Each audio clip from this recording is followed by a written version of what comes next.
ایک دفعہ کا ذکر ہے کہ کسی گاؤں میں ایک لالچی کتا رہتا تھا۔ وہ بھوک کی وجہ سے کھانے کی تلاش میں ادھر ادھر پھر رہا تھا۔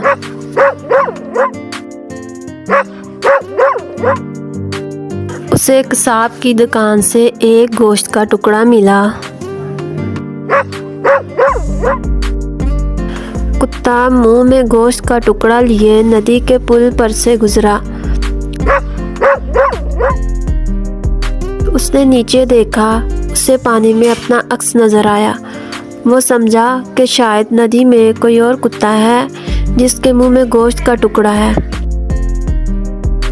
کتا بہت لالچی تھا۔ اس نے گوشت کا ٹکڑا حاصل کرنے کے لیے اپنا منہ کھولا۔ اس کا اپنا ٹکڑا بھی ندی میں جا گرا۔ اب اس کے پاس کچھ نہ بچا۔